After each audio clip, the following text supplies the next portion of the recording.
had a gun. Elders couldn't carry a gun. Well, I don't.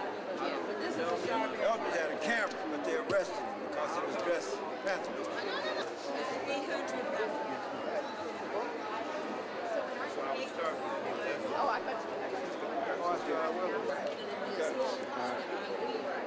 He's got an old camera style. What is that? Sony? Is that a high def? Chair is still in here.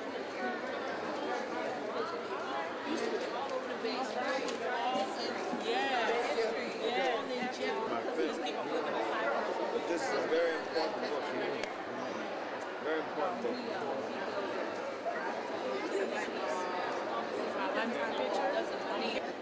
I just let it trip this morning. Yeah, I just came straight from there.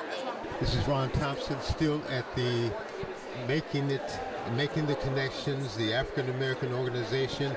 Today we have one of the cornerstone panel speakers, Mr. Bobby Seale.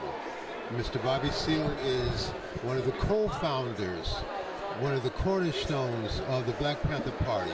Here today speaking on the state of Black America and the state of conditions with Black people here in Oakland, California. How are you today, sir? Okay, just fine. Very good. Now, tell me, what is your projection in terms of Black people here? Sorry, start that over again. Okay. Sure, tell me, what are your projections in terms of Black men in Oakland and in America? I don't see the dialogue between young Black men and older Black men. We have to structure more programs and frameworks where there is dialogue between us. We have to structure it. Now, I speak and lecture in universities and colleges all across the United States of America. My audience range anywhere from 200 or 300 to a couple of thousand. I mean, there's a lot of subjects set. I was speaking at Seminole University back here 2 or 3 years ago, and the Tea Party came in there, about 60 strong. They came early with their little uniforms, their little green shirts and hats on, trying to protest me. Protesting, we don't want Bobby Seale speaking here at this university. Oh yes, Tea Party people. But what they didn't understand is that history that I was involved in is much more powerful than their 60, 70 people. That joint filled up, first they only had 600 seats. And right after that, they had to get more seats. Filled up with over 1,000 people. And they projected it on 2 giant screens, me on the podium. And I blew the Tea Party away. And when it got through, all 1,000 people jumped up and gave me a standing ovation. And they came there to protest, but I didn't want me speaking there. All right. So you could see them. I was autographing books in the lobby, trying to sneak out the door over there, because nobody wanted to be bothered with it. My point, though, is communicate, even in that medium with young Black men. It's extremely important. The radio shows I've been doing, I'm doing a whole slew. I probably wound up doing 100 radio shows between January 15th, 16th, and April, doing my Indigo campaign. My Indigo campaign to raise funds for my feature film that I'm producing on the history of the Black Panther Party. So that's all about me getting a communication and a dialogue with young Black men. I mean, these young folks, remember, are 3 years behind me, almost three 20-year generations behind me, you know. But it's important history that they have to understand, so they can understand and get some ground level, so they can guide them to understand what this human liberation struggle is all about, because it's a continuing human liberation struggle.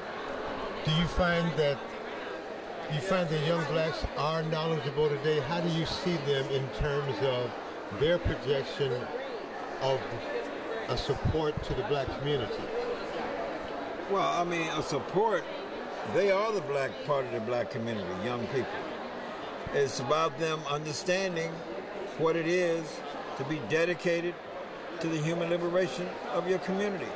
Whatever kind of program, framework that you're connected with, if it's positive and relevant, progressive, and it serves the people, that's what they have to do. I want many Black men, they need to be politicians, they need to be organizers. Now, My whole objective in organizing the Black Panther Party, one of them was I wanted to organize so many black folks and evolve so many political seats and stuff that black folks evolved to a point that they're running everything. You have to understand something. When I looked up 20 years ago and saw a black man was head of the Joint Chiefs of Staff. And remember, I used to be in the United States Air Force when I was a young man. You know what I mean? I said, it's a brother. And I said, dang, I said, he's doing it for the Republicans, they're right wing. But I had to focus in on him and begin to understand and get a paper trail. I said, wait a minute, this brother ain't no poof butt here. He's got a sense of where we at, boom, boom, boom, boom. And of course, you know, Secretary of State, blah, blah, blah, Secretary of Defense and all that. Bang on that, and next thing you know, he says, no, I'm voting for Brother Obama. I'm not calling him, I like him from Jump Street. But he was symbolic to me. You run in the military. It's one thing, I hate the military, but it's another thing to run it. So that's what black folks and young black men and young black women have to understand. Barbara Lee was just a young woman in college, a single mother at Mills College. And she created a committee to support Shirley Chisholm. She looked around and said, oh, the Black Panthers are already supporting getting voter registration. Next thing you know, I got them in the field registering the voters because I organized. She'll tell you to this day, when Bobby Seale put me in the field, registering people to vote and canvassing the community. So that's where it started. I'm proud of this sister. Come through the Black Panther Party, and she's a United States Congress, and one of the most profoundly progressive ones you can even talk about. You know what I mean? She knows how to oppose the war, but at the same time, not vote a blank check for Bush's ass. Right. All right. One last quick question: How's our president doing? He's doing good. How bad and wrong is the right wing, idiot Republicans and Tea Party people doing? They do it. You see what I mean? That same issue, you know. They're just blocking everything, attempting to block everything. And he's doing good. And we'll see. You know, he's done it's an excellent job. And he should be a shining example for as many African and African-American brothers and sisters. You want to get involved on every level. I want y'all to, because the black and the brown, they unite. I mean, quickly, man, in 20 years, black and the browns are the majority of this whole country, population-wise, you know. And we can't let a few races perpetually exploit and perpetuate racist structure against them. Yes, sir. So it's about that change. And that's why we call it the human liberation struggle. You know, like the Black Panther Party, we said all power to all the people.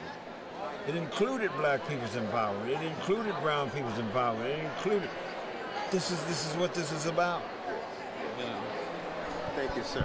Thank you very much. All right. Appreciate it.